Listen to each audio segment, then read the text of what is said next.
Bonjour tout le monde, bienvenue à cette nouvelle capsule vidéo. Donc, cette dernière capsule, cette capsule va conclure la matière pour votre prochain examen. Alors, si vous vous souvenez un peu, dans les capsules précédentes, on a commencé à parler des 4 grandes familles de molécules organiques que l'on retrouve dans votre corps. Donc, dans la dernière capsule, on s'était surtout attardé aux lipides, aux glucides, donc 2 des 4 membres. Maintenant, ce qui me reste à faire, c'est en fait de discuter avec vous des 2 derniers membres, évidemment, donc les acides nucléiques et les protéines. Alors, toujours dans le même ordre d'idée, on va procéder vraiment de la même manière. Donc, toujours un peu les mêmes questions que je vous demande à étudier, en fait. Donc, tout comme on l'avait fait pour les lipides et les glucides, maintenant, je vous demande pour les acides nucléiques et les protéines de non seulement reconnaître leur forme 3D, hein, pas leur forme 3D, mais leur forme, si je vous présente des illustrations, donc leur forme dans laquelle on va retrouver, exemple, si je montre une protéine, vous êtes capable de dire que c'est une protéine. Si je montre un acide aminé, vous êtes capable de dire que c'est un acide aminé. Ou une image d'ADN, vous me dites que c'est de l'ADN, etc. Donc, toujours un peu de la même manière qu'on l'avait fait précédemment. Et ensuite, bien sûr, connaître les différentes fonctions de ces molécules-là. Donc, les reconnaître visuellement, de comprendre à quoi ça sert, leur forme simple sous forme de monomère, leur forme complexe avec les différents noms. Puis, ça revient un peu toujours la même chose, en fait. Donc, on va commencer maintenant avec les acides nucléiques. Donc, déjà là, c'est peut-être un drôle de mot, acide nucléique, mais à chaque fois que vous allez voir ce terme-là, je veux qu'il y ait une petite lumière qui allume dans votre esprit, puis que vous ayez le réflexe de penser à ADN, gènes. Ça, c'est des mots qui vous parlent plus. Hein. Souvent, les caractères génétiques, vous êtes un brun, une brune, un blond, cheveux noirs, yeux bleus, peu importe. Les caractères génétiques, c'est clair pour tout le monde. Souvent, on a déjà une petite idée euh, en quoi ça consiste. Donc, les acides nucléiques, en fait, c'est vraiment deux molécules. Donc, ce que vous appelez les gènes et tout ça, en fait, c'est plutôt de l'ADN. Hein? Donc, ADN, c'est une abréviation pour acide désoxyribonucléique. On verra tantôt que ces 3 lettres-là correspondent au type de molécule qui va la composer. Et en fait, si je prends une de vos cellules, puis je prends l'ADN, ben, elle est composée de millions de monomères qu'on appelle des nucléotides. Et en fait, les gènes, c'est quoi? C'est des petites sections d'ADN qui vont constituer en fait une recette pour la protéine. C'est simplement de l'information qui va dire à la cellule, un gène donné, exemple, va dire à la cellule, mettons un gène A, va dire à la cellule comment fabriquer la protéine A. Puis un gène B, mais c'est une autre petite portion d'ADN qui va dire à la cellule, ben, pour faire la protéine B, c'est telle molécule que tu dois utiliser. Donc, c'est simplement ça de l'ADN. Et entre l'ADN et la protéine, il y a une deuxième molécule qu'on considère également comme un acide nucléique qui s'appelle l'ARN. Puis ça, c'est un peu plus mystérieux pour vous. On va en parler un petit peu, on va essayer de démystifier ça un petit peu dans le cours, mais c'est surtout la prochaine session Bio 3 que vous allez étudier ça plus en détail. Donc, on en reparlera quand ça sera le temps. Pour l'instant, simplement comprendre que ces deux molécules, peut-être que vous êtes plus ou moins à l'aise, c'est pas grave, on va régler ça bientôt, mais ces deux molécules-là, c'est des acides nucléiques. Ça veut dire que leur composition chimique est très similaire. Il y a des différences, mais très similaires. En fait, on les construit à partir d'un nucléotide.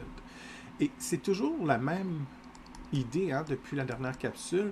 Il y a toujours une forme simple que je symbolise tout le temps sur une forme de carré. Donc, exemple, quand on parlait de glycogène la dernière fois, qui était une réserve d'énergie à court terme, ben, le glycogène, on le disait, ben, c'est un polymère de glucose. Donc, c'est des milliers de glucoses attachés ensemble. Mais la forme simple, ça s'appelle le glucose. Puis tantôt, quand je vais vous parler de protéines, c'est la même chose. La forme simple, je vais vous montrer que ça s'appelle un acide aminé. Puis la forme complexe, c'est une protéine. Donc, si je reviens à mon cours maintenant, les acides nucléiques, que ce soit l'ADN ou l'ARN, c'est des très gros polymères. En fait, c'est les plus gros polymères dans la cellule. L'ADN, si je la déroule complètement, passez-y, c'est dur à croire, là, mais si je prends une cellule de peau qui est tellement petite, puis tellement microscopique, cette cellule-là, que vous ne la voyez pas à l'œil, je vais à l'intérieur de la cellule, dans le noyau, puis je prends la molécule d'ADN qui est toute enroulée. On verra, là, on est capable d'enrouler de façon très très serrée l'ADN. Mais si je la déroulerais tout en même temps, ça mesure environ 2 mètres. C'est incroyable. Vous avez à peu près 2 mètres d'ADN par cellule quand elle est complètement déroulée, ce qui est impossible. On peut juste dérouler des petits bouts à la fois, mais on ne peut pas tout la dérouler. Donc, c'est plus que complexe, c'est gigantesque l'ADN. L'ARN, c'est beaucoup plus petit, mais c'est quand même un polymère. Et la version simple, Donc, ce qu'on appelle des monomères, dans ce cas-ci, c'est des nucléotides. C'est le gros de votre travail. Hein? Une fois que vous avez compris que c'est simple et complexe, ça c'est facile, c'est juste d'associer les bons mots aux bons éléments. Donc, évidemment, si je parle d'une molécule complexe, puis je parle de glycogène, puis je vous dis c'est quoi le monomère du glycogène, donc la forme simple, puis vous me dites nucléotide, c'est pas bon. Il faut être capable d'associer le bon élément de départ, le bloc de départ simplifié, versus le nom complexe. Donc, le monomère de l'ADN, ce sera un nucléotide. Le monomère du glycogène qu'on a vu la dernière fois, ce sera un glucose. Okay? Donc, c'est d'être capable aussi d'associer tout ça. Maintenant, en fait, je vais faire un petit retour en arrière. Tant qu'à y être, je prends un petit peu d'avance. On va en reparler quand ce sera le temps, mais déjà, peut-être que ce soit un peu plus clair dans votre esprit. Prochaine diapo, je vais en fait vous parler de la structure, justement, de l'ADN et de l'ARN, mais en termes de fonction, hein, c'est un peu achalant de ne pas savoir vraiment à quoi ça sert. Puis moi, pour faire un lien entre tout ça, ce que j'aime bien faire, c'est un résumé comme ça ici. Tantôt, je vais vous parler des protéines à la fin de la capsule aussi. Donc, je vais prendre l'avance puis je vais faire une espèce de résumé. Je pars toujours de l'ADN, puis en fait, je vais aller vers la protéine. Là, ça va peut-être vous surprendre, mais c'est une fausse conception de penser que l'ADN, ou les gènes, si vous préférez, donc les petites sections d'ADN que je disais tantôt, ont un rôle actif dans la cellule. Et c'est complètement faux, c'est un rôle très passif. L'erreur vient du fait que, par exemple, vous avez les yeux bruns, puis là, vous vous dites, ben oui, mais j'ai le gène qui code pour la couleur des yeux. Et en fait, vous n'avez pas tort, mais c'est pas le gène qui code. Techniquement, là, c'est pas le gène qui colore vos yeux. Le gène code pour une protéine, et c'est une protéine qui s'appelle la mélanine qui va colorer vos yeux. Et ça, c'est extrêmement important. Il n'y a rien de plus important de ce que je pourrais vous enseigner aujourd'hui que de comprendre le concept suivant, c'est que la protéine a un rôle actif au point de vue biologique. C'est elle qui va provoquer les différents processus biologiques dans votre corps, comprenez ce que vous pensez. Et en fait, l'ADN, moi j'appelle ça, c'est pas écrit de même dans le livre, c'est une vulgarisation, mais j'appelle ça une recette à protéines. C'est une recette, c'est un plan qu'on va suivre. C'est la cellule, là, elle a des milliards de protéines à produire à chaque jour et elle ne sait pas comment fabriquer une protéine. Exemple, l'insuline, c'est une hormone qui est faite qui est une protéine. Faire attention parce qu'il y a des hormones qui appartiennent aux lipides. On a déjà vu ça avec les hormones sexuelles. Mais certaines hormones, comme le glucagon, l'insuline, donc des hormones qui contrôlent votre glycémie, c'est des protéines en fait. Et si votre gène, exemple, vous avez mangé un gâteau, puis là vous êtes plein de sucre, vous allez faire de l'insuline. Là, vous dites, le gène de l'insuline va faire baisser la glycémie. C'est pas tout à fait vrai. Le gène de l'insuline va dire à la cellule comment fabriquer l'insuline, et c'est l'insuline qui va, en fait, modifier les processus cellulaires, biochimiques, pour abaisser votre glycémie. C'est donc une recette, vraiment. Donc, c'est un rôle passif, l'ADN, contrairement à ce que vous pensez bien souvent. L'avantage de l'ADN, c'est que c'est la seule molécule que vous êtes capable de transmettre à votre descendance. Ça aussi, c'est important de comprendre parce que vous avez toujours l'impression que vous pouvez transmettre à vos enfants toutes les protéines. C'est impossible. Le seul élément, si un jour vous avez des enfants que vous allez transmettre, c'est la moitié de votre information génétique qui est présente dans des cellules reproductrices.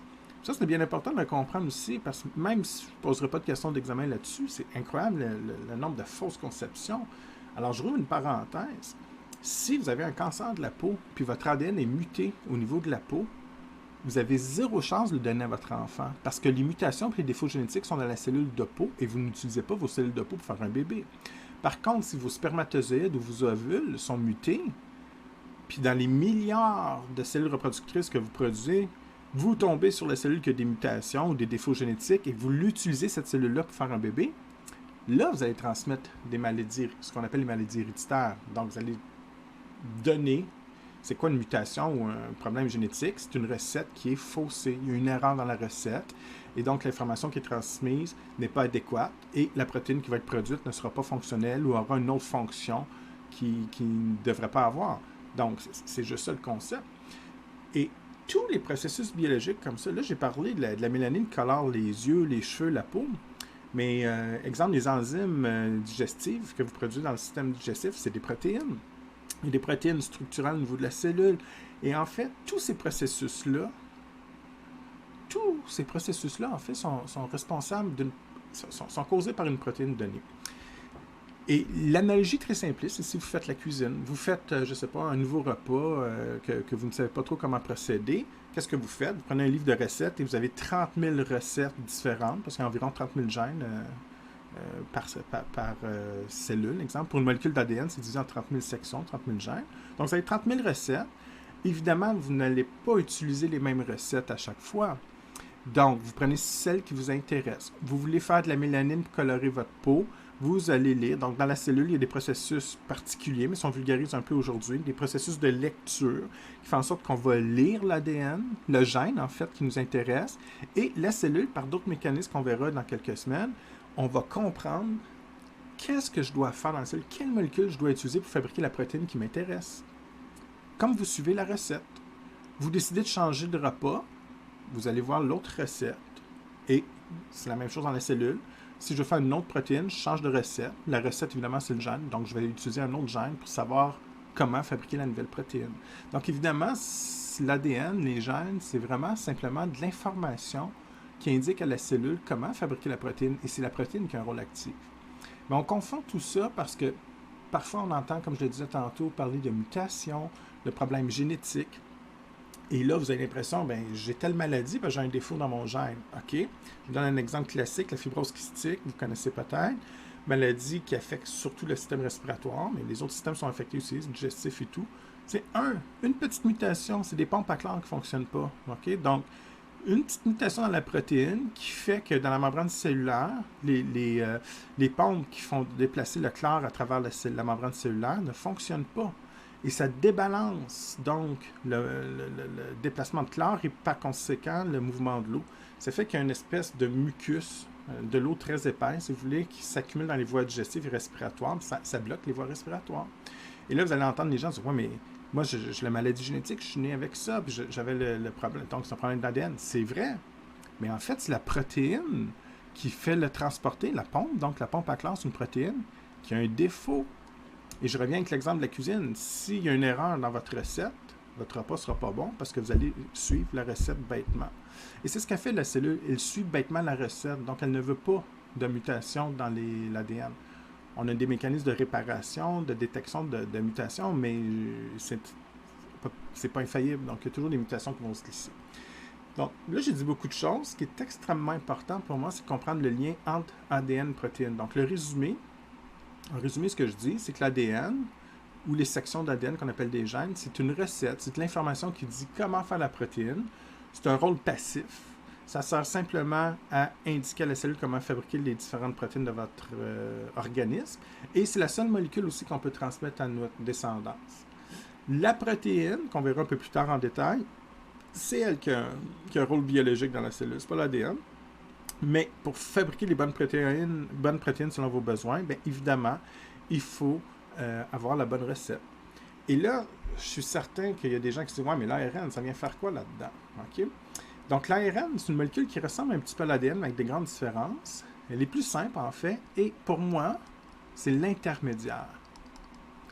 Et encore une fois, c'est une grossière simplification que je vais faire avec vous autres, parce que c'est un premier cours, mais en Bio3, vous allez voir que c'est une grande famille de molécules. Il y a 3 types d'ARN avec 3 fonctions, ou en fait, minimalement 3 fonctions différentes, puis il y en a plus même. Là. Mais vous allez voir ça en bio 3. Donc, c'est vraiment des intermédiaires, et ça veut dire qu'il y a juste un peu entre les deux. Donc, je vais donner une fonction générale. C'est pas tout à fait exact, en fait, mais ça va nous aider un petit peu pour aujourd'hui. Puis éventuellement, la prochaine session, vous rentrerez plus en détail là-dedans. Mais je veux que vous le voyez un petit peu comme un intermédiaire, donc une molécule qui agit entre l'ADN et la protéine. Et une analogie que je fais parfois, c'est qu'il y a certains ARN qui agissent comme traducteurs. Ça va vous aider à comprendre un peu mieux. Vous le voyez peut-être pas comme ça, mais c'est 2 langages dans la cellule. Tu as le langage génétique à la base de nucléotides. Vous allez voir tantôt que les protéines, c'est des acides aminés. C'est une autre molécule chimique, complètement un autre langage. Et c'est 2 molécules complètement incompatibles. Donc, c'est un peu comme si vous parliez anglais, puis moi français, puis on ne se comprend pas. Qu'est-ce qu'on va faire? On va engager un traducteur qui connaît les 2 langues. C'est exactement ça. L'ARN, c'est une molécule hybride qui peut parler les 2 langues, le langage génétique et le langage protéique. Donc, là, c'est un peu de la magie aujourd'hui. Vous ne saurez pas exactement comment ça fonctionne, mais dites-vous que cette molécule d'ARN, elle est essentielle pour lire l'information au niveau génétique et indiquer à la cellule quel acide aminé elle doit utiliser pour fabriquer la protéine. S'il n'y avait pas d'intermédiaire, ça serait juste impossible de faire la protéine. En d'autres mots, si vous avez besoin d'une protéine Z, qui n'existe pas, c'est un exemple. Maintenant, j'ai besoin de la protéine Z, ben, je dois activer le gène Z. Le bon ARN va comprendre c'est quoi la recette associée au gène Z de l'information génétique et va indiquer à certains éléments de la cellule comment fabriquer la protéine. C'est donc vraiment comme une espèce de traducteur ou, si vous préférez, d'intermédiaire, une molécule intermédiaire qui va faire le pont entre l'ADN et la protéine. Donc, cette relation-là entre les trois mots n'est pas dans votre livre, n'est même pas dans vos notes de cours, mais elle est essentielle. Et tant que vous gardez ça en tête, ce que je vais dire aujourd'hui va être plus clair. Puis si vous êtes capable de garder ça en tête jusqu'à la prochaine session pour vos 2 prochains cours de bio 2 et 3, ça va devenir beaucoup plus simple quand vous allez rentrer en détail dans chacune de ces étapes-là. Dernière petite chose, je vous expliquerai un peu. Donc ça, là, c'est plus la culture personnelle, mais j'entends toutes sortes de choses fausses. Parfois, vous écoutez souvent la télé, des émissions de police judiciaire comme CSI, des choses comme ça. C'est super intéressant. Puis pourtant, je me rends compte qu'il y a des gros billets. Je vais vous poser une question simple. Ça ne revient pas à l'examen, mais au moins qu'on vous dise les vraies choses une fois dans votre vie. Et je vous pose la question suivante. L'ADN, si je prends une personne, OK? Puis là, je prends une cellule de peau. Maintenant, je pose la question. Pour la même personne, chez un individu donné, je prends une cellule de peau, une cellule de cerveau, puis une cellule d'estomac. Et là, je pose souvent la question en classe. OK, c'est la même personne, ça c'est sûr, mais là, je prends la cellule de peau qui ne ressemble pas du tout à un neurone du cerveau ou la cellule cardiaque d'estomac. Est-ce que c'est les mêmes gènes que dans ces 3 cellules-là ou c'est des gènes complètement différents? Est-ce que l'ADN est identique dans les 3 cellules pour la même personne? Et souvent, la réponse que j'ai, même si vous avez vu plein de trucs policiers et tout ça, vous me dites, ben oui, l'ADN doit être différent, ce qui est complètement faux. Parce que si vous y réfléchissez un peu, exemple, si moi je suis un criminel, puis on retrouve sur la scène de crime une cellule de peau puis une cellule de cheveux de ma part, est-ce que quand les analyses par la police judiciaire, on fera des analyses de mon ADN, est-ce que l'ADN de mon cheveu va être différent de l'ADN de ma cellule de peau? Bien sûr que non. Sinon, ça serait 2 personnes différentes. Et c'est juste impossible. Donc, toutes les cellules, les milliards de cellules qui me composent ont le même ADN. Et le voisin, sauf pour les jumeaux identiques, mais le voisin qui est à côté aura un ADN complètement différent. Il peut avoir des similarités, mais généralement, ce ne sera pas identique. Donc, oui, je suis d'accord qu'une cellule de peau de la personne A va être différente en termes d'ADN que la cellule de peau de la personne B. Il y a toujours des petites différences, mais pour la même personne, on a le même ADN dans toutes vos cellules. Okay? Ça, c'est vraiment important de garder ça en tête. J'entends souvent l'inverse. Donc, c'est juste impossible. Et je sais que ça vous met un peu en état de choc, parce que là, la question, j'ai fait exprès pour la poser, je vous demande, mais comment ça se fait qu'une cellule de peau, puis une cellule de cerveau, puis une cellule d'estomac, s'ils ont le même ADN, la cellule n'est pas pareille? Comment vous pouvez m'expliquer ça? Ça, c'est l'autre élément qui n'apparaîtra pas à l'examen dans le cours, mais qui est extrêmement important. On ne vous l'enseigne jamais. Même dans le livre, ce n'est pas écrit. Donc, regardez bien, c'est très simple. Si je fais une comparaison avec la bibliothèque du cégep, il y a 30 000 livres. Chaque livre, ça représente un gène. Donc, dans vos cellules, vous avez 30 000 gènes, c'est comme 30 000 livres. Si la bibliothèque représente l'ADN, puis là, vous avez un examen d'histoire, est-ce que vous allez vous taper les 30 000 livres pour votre examen d'histoire? Donc, géographie, bio, chimie, physique. Bien sûr que non. Vous allez chercher le livre qui vous intéresse. Vous allez étudier le livre d'histoire. Si vous avez un examen de bio, vous n'allez pas prendre le livre de bio. Oui, vous allez le prendre, ça va vous aider pour l'examen. Vous n'allez pas prendre le livre d'histoire, mais vous allez prendre le livre de bio. Puis un examen en géo, vous prenez le livre de géo. Donc, ce que je suis en train de vous dire, c'est que vous prenez le livre qui vous intéresse selon la situation que vous vivez. Même s'il y a une collection de 30 000 livres, vous n'allez pas nécessairement utiliser les 30 000 livres. Et c'est ça l'idée, c'est que chacune de vos cellules, c'est une bibliothèque, l'ADN, de 30 000 gènes. Mais dans chacun des gènes, en fait, dans chaque bibliothèque, vous n'utilisez que les gènes d'intérêt. Donc, exemple, la cellule de peau a la même collection, les mêmes 30 000 gènes que le neurone du cerveau, que la cellule de l'estomac, mais les gènes utilisés dans la cellule de peau, complètement différents des neurones. Et là, je donne des exemples complètement aucun rapport, là, mais mettons qu'il y a 30 000 gènes, ben, je vous dirais, ben, pour faire une cellule de peau, puis produire les bonnes protéines et tout, on va utiliser le gène numéro 1, 105, puis 20 001. Il y en a bien plus que ça, c'est un exemple. Mais le cerveau, les neurones de cerveau, là, on n'utilise pas... Bon, on peut peut-être prendre le même gène 1 qui est utile pour les deux, mais après, on va prendre le 500 puis le 302. Puis il y en a peut-être 10 de plus, là, c'est juste un exemple. Puis l'estomac, ben, c'est un autre set de gènes.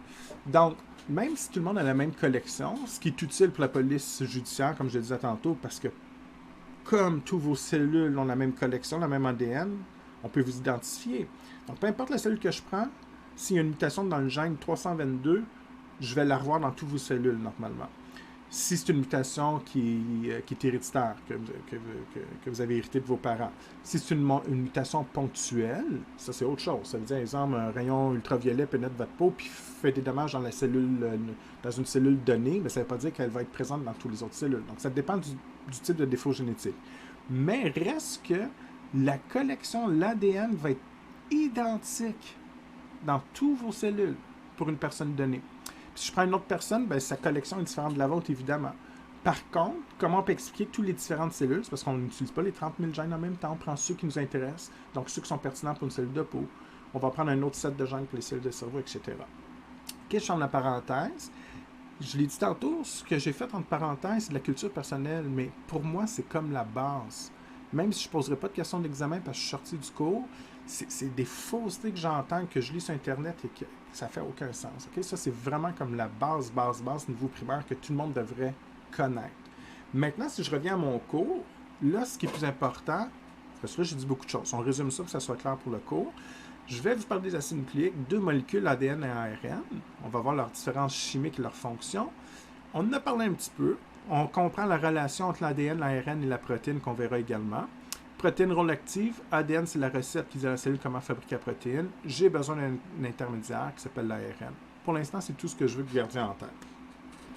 Cette diapo sert en fait à vous illustrer c'est quoi un nucléotide. Donc, n'oubliez pas, c'est le monomère de l'ADN, donc la forme simple. C'est le bloc de départ. Et les nucléotides, en fait, il y en a 4 sortes. Et je suis très conscient que cette image de votre livre amène comme une espèce de confusion. L'information, elle est là, et il n'y a pas d'erreur, mais des fois, le présenter un petit peu différemment, ça vous aide un peu, parce que vous avez l'impression qu'il y a plein de molécules et tout ça, mais en fait, il faut séparer ça en différentes sections. Et les molécules ici que j'encercle en rouge, c'est une composante du nucléotide. Et là, vous avez l'impression qu'ils sont tous là, mais c'est faux. C'est une de ces molécules-là qui va être utilisée par nucléotide. En fait, ce que je suis en train de vous expliquer, c'est tout simplement qu'un nucléotide a des éléments variables et identiques. Okay? Donc, il y a 4 nucléotides. Et la première des choses, si je symbolise comme ça ici, ça c'est comme la base de mon nucléotide, c'est un sucre en fait, je vais mettre un S ici pour sucre, c'est ce qu'on voit ici. Mais il y a 2 sortes de sucres. Okay? Donc il y a un sucre qu'on retrouve dans l'ADN puis un sucre dans l'ARN. Comme présentement je suis dans l'ADN, je ne parlerai pas du sucre ici qui compose l'ARN. Okay? Donc un nucléotide d'ADN, c'est un sucre et je vais aller plus loin que ça. Je veux que vous connaissiez le nom, c'est en fait pourquoi on dit que l'ADN, il y a un D? Bien, le D, c'est pour le sucre. C'est un désoxyribose. OK? Donc, ça, c'est comme la structure de base ici. C'est mon carré de base sur lequel je vais travailler. Et mon désoxyribose, en fait, c'est presque identique au sucre de l'ARN. C'est juste qu'on a perdu un oxygène. Il y a un oxygène de différence. Et donc, on reconnaît un petit peu, si vous vous souvenez de votre dernière capsule, quand on parlait des monomères de glucides, dans le fond, ce sucre, ce glucide, c'est un pentose. Hein? Contrairement au glucose, c'est un hexose qui avait 6 carbones. Lui, il en a juste 5. Ce qui fait qu'on ne peut pas faire d'énergie avec, mais on l'utilise pour fabriquer de l'ADN ou de l'ADN. Donc ici, parce que c'est un désoxyribose. Ensuite, donc, en fait, si vous ne l'aviez pas compris, je vais vous dire ça différemment. Les 4 nucléotides ont ça en commun. C'est identique. Tous les nucléotides de votre corps ou de tout être vivant ont un désoxyribose. Donc ça, c'est une partie qui est identique entre chaque nucléotide. L'autre partie identique, c'est le groupe phosphate ici, donc qu'on appelle PO4- ou phosphate. Et je vais le symboliser comme ça avec un lien chimique qui vient se raccrocher au désoxyribose. Là aussi, c'est un élément identique à tous les nucléotides. Le seul élément variable, c'est ce qu'on appelle la base azotée. Il y a deux grandes familles de bases azotées. On va parler de purine ou de pyrimidine. Donc, dans les pyrimidines, on a essentiellement cytosine et thymine. Celle-là n'existe pas dans l'ADN. On va en reparler quand on parlera de l'ARN. Donc, soit qu'il y a de la cytosine qu'on symbolise par la lettre C, de la thymine qu'on symbolise par un T. Donc, c'est deux molécules apparentées qui font partie des pyrimidines. Et dans les purines, il y a deux autres molécules qu'on appelle soit l'adénine qui est symbolisée par un A et la guanine qui est symbolisée par un G. Donc, en résumé, je vais les symboliser par leurs lettres, j'ai A, T, C, G. 4 bases azotées différentes et je vais en choisir, et faites attention, je ne prends pas les 4, j'en prends une seule. Donc, parmi ces 4 choix-là, je vais en utiliser une et je vais venir l'accrocher ici. Exemple, je pourrais avoir le nucléotide numéro 1 qui serait accroché à une adénine. Donc ça, c'est un nucléotide que je peux utiliser. La deuxième possibilité, c'est la même chose, mais là, j'aurais une thymine au lieu du A. Même chose. Donc toujours, là, je n'ai pas écrit le PO4 parce que je n'ai pas trop de place, mais simplement la partie variable. Je peux avoir un C ou le dernier choix pour l'ADN, nucléotide d'ADN. Donc ATC, puis le dernier, la guanine, qui est symbolisé par un G. Je reviens toujours avec la même idée de blocs Lego quand on parlait de catabolisme ou d'anabolisme. Donc, c'est toujours la même chose. Je prends des monomères, des blocs de base que je peux accrocher ensemble, hein, comme des blocs Lego. Sauf que pour chacune des 4 familles, les sortes de blocs que j'ai, de blocs Lego, si vous voulez, sont un peu différents. Dans les, je ne sais pas moi, au niveau des triglycérides, on parlait de chaîne d'acide gras de glycérol. Au niveau du glycogène, on parlait de glucose, glycogène. Ben, ici, on va parler de nucléotide ADN. Donc, le monomère, c'est un nucléotide. Le polymère, c'est l'ADN. Mais ce que ça dit, donc, première des choses, un nucléotide, c'est fait des 3 parties, ça vous devez savoir. Être capable de m'associer le terme nucléotide, donc le monomère simple, à la molécule d'ADN complexe. Et vous savez peut-être que l'ADN, c'est 2 brins d'ADN. Bien, chacun des brins est composé par des millions de nucléotides. Donc, c'est tout un polymère, là. Et ce qui n'est pas écrit ici, qui m'achale un petit peu, vous le savez peut-être déjà, mais je veux que tout le monde soit au courant, on dit que les nucléotides sont universels. Ça, je veux que vous l'écriviez dans vos notes. Qu'est-ce que ça veut dire universel? Ça veut dire que tout être vivant sur la planète Terre, leur ADN est fait à partir de ces nucléotides. Que je prends une bactérie, une cellule de plante, les différentes plantes, différents animaux, les êtres humains, et les millions d'êtres humains différents, en fait, je peux parler de milliards d'êtres humains différents, ont les 4 mêmes bases, 4 lettres pour faire la vie sur Terre. C'est incroyable quand on y pense.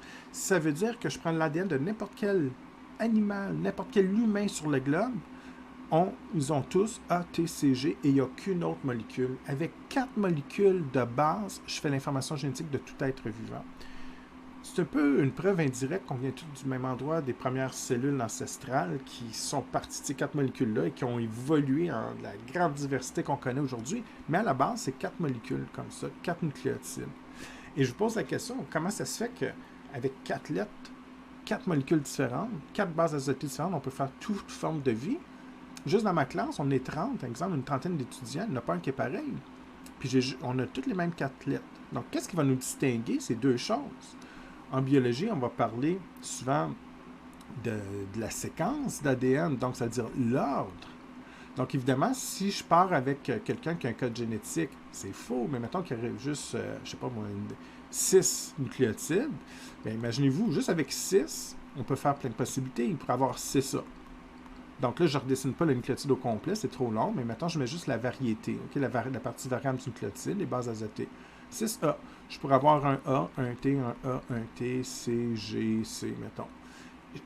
Juste avec 6, je peux faire plein de possibilités. Fait qu'imaginez-vous si j'en mets 500 000, 1 million, 10 millions, OK? Donc, les possibilités deviennent incroyables. Et en plus, je peux faire varier d'une espèce à l'autre, je peux faire varier le nombre. Il y a des êtres à 100 nucléotides, très simples. Puis il y a des êtres qui ont des millions de nucléotides ou des milliers de nucléotides. Donc, la longueur du brin, si vous voulez, d'ADN parce que l'ADN, dans le fond, c'est juste une série de nucléotides, va varier, et l'ordre des nucléotides va varier.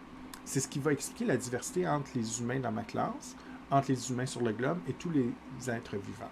Reste que, ça c'est bien important de comprendre que tout ce qu'on vous enseigne ici, de façon très précise, c'est beau, c'est le programme, c'est le cours, mais en même temps, il faut comprendre que c'est vraiment universel et c'est les mêmes 4 nucléotides chez tous les êtres vivants. OK, donc maintenant, vous savez que le monomère s'appelle nucléotide, vous comprenez ces 3 parties, donc phosphate, désoxyribose qui est le sucre et les 4 bases azotées, mais j'en utilise juste une à la fois, ce qui fait que j'ai 4 sortes de nucléotides. Donc ça, c'est comme les monomères. Maintenant, tout ce qu'il me reste à faire, c'est de les attacher ensemble pour fabriquer la molécule d'ADN. Et la molécule d'ADN, souvent, vous êtes à l'aise avec ça parce qu'on revoit sa représentation à peu près de partout dans le journal, à la télé, dans toutes sortes de revues de livres.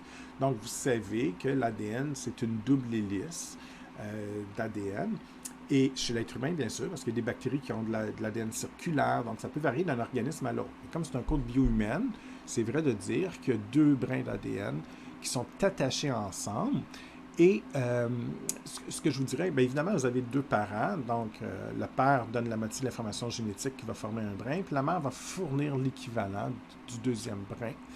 Comme je le disais un peu plus tôt, c'est dur à croire, mais c'est à peu près pour une cellule donnée 2 mètres d'ADN si je la déroule. Donc, évidemment, il faut l'enrouler de façon très compacte. On verra comment éventuellement. Et c'est pour ça qu'elle a une forme un petit peu torsadée. Hein. Ça prendrait trop de place sinon. Donc, on va vraiment un peu comme la tordre, cette hélice d'ADN. On dit souvent que ça ressemble à un tire-bouchon, mais moi, j'aime bien l'idée de la serviette qu'on tord. Vous allez à la plage, vous baignez, la serviette est mouillée, vous la tordez. Votre serviette, c'est l'ADN. Donc, vos mains vont exercer des points de torsion sur la serviette pour la tordre. Bien, à chaque nœud comme ça que je pointe présentement, c'est comme si c'était vos mains qui avaient tordu. C'est pour ça qu'on arrive à faire une espèce d'hélice comme ça. Maintenant, ça c'est la première chose. Et évidemment, si je vous mets une image similaire à ça, vous êtes capable de me dire, ben, c'est de l'ADN. Okay? Donc, toujours la même chose. Si on se souvient des triglycérides, des stéroïdes, puis toutes les molécules qu'on a vues, ben, ou un glucose ou un glycogène, vous remarquez qu'ils ne se ressemblent pas. Donc, ici, si je vous dis quelle famille, ben, vous regardez ça, vous me dites, ah, ben, ça appartient aux acides nucléiques. Et si je vous demande un nom précis, ben, dans les acides nucléiques, il y en a 2. Celle-ci porte le nom d'ADN. C'est un polymère, évidemment. Puis si je vous demande le monomère, ben là, ça serait le nucléotide. Je fais un retour en arrière. Si je mets une image comme ça, je vous demande le nom de cette molécule-là, ben, c'est-tu un glucose? C'est-tu une protéine, un acide aminé? Ben, vous êtes capable de me dire que c'est un nucléotide. Ça fait partie des acides nucléiques également. Sauf qu'ici, c'est le monomère, un bloc, alors qu'ici, ben, c'est le polymère qui est beaucoup plus complexe. Maintenant, un jour, je vous ai déjà parlé dans une des capsules qu'il y avait des liens hydrogènes, hein, des liens fermes qui se faisaient entre 2 molécules. Donc ici, j'ai la molécule numéro 1, le brin d'ADN numéro 1, puis j'ai le brin d'ADN numéro 2. Et là, vous regardez en pointillé ici, ça, c'est des liaisons H. Et les liaisons hydrogènes qu'on a déjà étudiées vont se former entre des nucléotides qui ont une certaine compatibilité. Donc, ils ne peuvent pas s'accrocher comme ça avec n'importe quel nucléotide. Je vais vous donner une loi tantôt. Mais ce que je veux que vous compreniez, la question, comment ça se fait que les 2 brins torsadés restent fixés ensemble, qui s'attachent ensemble? Mais c'est vraiment avec la liaison des liens H comme ça qui vont se faire. Et c'est important, ces liens intermoléculaires, parce que ça permet la cohésion de l'ADN. Ça permet de conserver sa bonne structure 3D de double hélice pour justement bien la compacter. Si on n'a pas ces liens-là, elle se déroule, puis ça serait juste non viable parce qu'elle serait trop grosse, puis elle ferait éclater la cellule. Et même si vous allez voir ça plus en bio 3, déjà une idée de base, là, sans rentrer en détail, vous pensez toujours que l'ADN est toujours tout enroulé, mais en fait, je l'ai dit tantôt, c'est des recettes à protéines. Donc, si vous avez besoin de faire une protéine A, et l'ensemble de ces nucléotides-là que je pointe présentement, c'est la recette de la protéine A, bien, on va dérouler ce petit bout d'ADN. On ne déroule jamais l'ADN au complet, mais le petit bout qui correspond au gène qui m'intéresse, on va le dérouler. Et pour faire ça, il y a des enzymes que vous n'allez pas étudier dans votre deck, qui va casser le lien H. On déroule l'ADN, on sépare donc les 2 brins, et qu'est-ce qui va arriver? Bien, on va pouvoir travailler sur un des 2 brins pour fabriquer la protéine associée. Quand on a terminé, bien, on réenroule l'ADN. Donc, ces liens-là, ici, H en pointillé, vont constamment se faire et se défaire. Donc, en français, ça veut dire que l'ADN, 24 heures sur 24, on déroule des petits bouts, on les réenroule, et c'est toujours actif, en fait. Il y a beaucoup d'actions qui se passent au niveau de l'ADN, même si l'information est passive, même si c'est une molécule passive, comme je le disais précédemment, il y a beaucoup d'interactions comme ça qui va se faire avec ces liens H.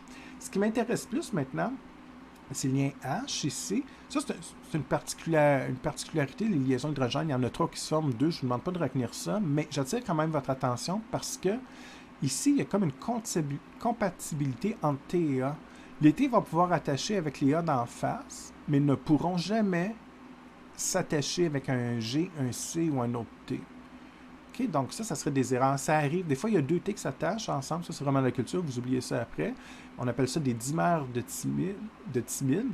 Et ces dimères-là, ça bloque en fait et ça fait une espèce de mutation qui, dans certains cas, peut même conduire au cancer. C'est connu, ça. En anglais, ils parlent de crosslink entre les T. Et on ne peut pas le réparer. Puis, bon, ça amène des défauts. Puis, dans certains cas, ça peut faire des tumeurs. Donc, c'est surtout l'idée que c'est impossible d'attacher 2 T ensemble. C'est impossible d'attacher un C puis un T et un G. En fait, il y a une loi, ça c'est du par cœur, mais vous devez la savoir.